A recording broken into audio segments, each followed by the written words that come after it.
Hello, Phil here from Wings of Pegasus, and welcome to another analysis video. On the agenda tonight we have Wes Montgomery, and this is going to be coming from 1965, and it's going to be his performance of Round Midnight. So let's get Wes up on screen and see how he gets on.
I'm just going to jump in here because the thing with Wes's playing is the fact that he uses just his thumb. He didn't use it because he had problems with his fingers. He used it just because he used to work really long hours before he got a break, and he used to practice. So he'd get back really late at night and he didn't want the neighbors to complain about his playing. So he started to use his thumb because it is a lot quieter than using a pick. So that was how he then started to practice, and that's how he got this sound. George Benson actually mentioned that Wes had a corn on his thumb, so it meant that Wes could get a nice soft sound if he wanted to with a particular part of his thumb, but then to get more aggression, a more aggressive sound, or as George called it, more point in the sound, he could use that corn, and he had that dynamic option just because of the fact that he had a corn on his thumb. Technique wise, we can see that Wes is using a lot of octaves, but also hammer-ons and pull-offs. He uses those really effectively. Just because he's using his thumb, it means that he's really going to have a problem alternate picking with the thumb. It tends just to be downstrokes.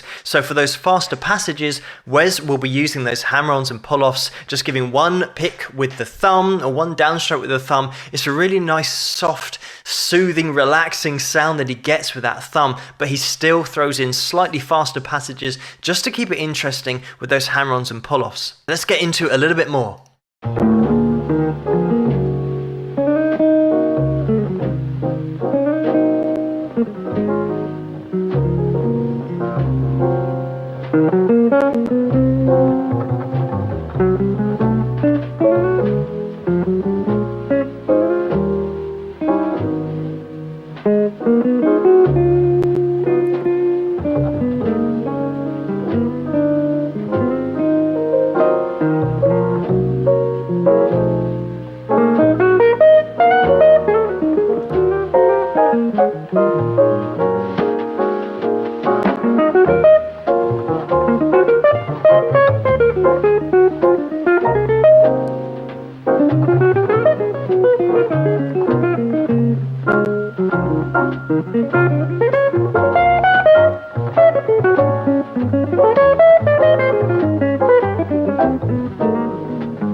I'm just going to jump in again because don't let the fact that it's so easy to listen to fool you into thinking that this isn't top playing.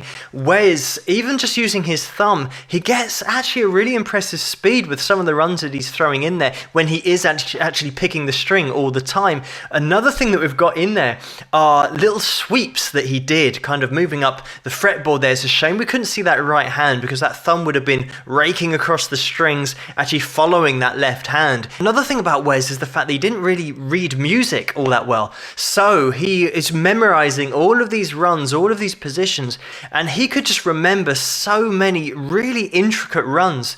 Just here, for example, just look at some of the runs that he's throwing together, and he's not reading this off a sheet of paper. He's got it all stored in his head, and I think to a certain extent, he's extemporizing within the piece because he knows where the chords are going to go, and he's just feeling his way around, especially when we get into those octaves. He just throws those in so nicely. Because he's playing with that thumb, it means that he's not going to be playing super fast like you would do with alternate picking when you're flat picking. So it means that Wes can make conscious decisions about his playing as he goes.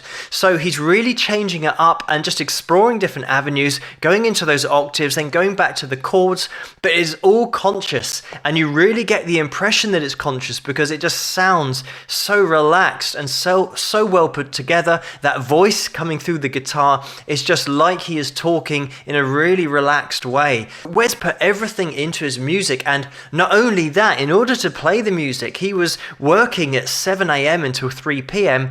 and then he'd hit the clubs at 7 in the evening until 2 a.m. So it means by the time he's getting home, he's then got about 4 hours, maybe 5 hours tops sleep every night. And he had to do that to support his family of 8. So you've got to take your hat off to this guy. He absolutely worked at it to not only get out there and play all the time, but then to earn enough money to support his family. It's really impressive. So he definitely deserved a break when he got one. But Wes Montgomery, one of the great jazz players, and he used to be in a band with his brothers Buddy and Monk, so you could say that it's in the genes, but make no mistake, the amount of practice it takes to get up to this level where you can emote through the instrument, but also express yourself exactly how you want to through the instrument. It takes so long to get to that stage, and Wes certainly has put in the hours. But I also love it when a player doesn't read music and doesn't have a sheet in front of them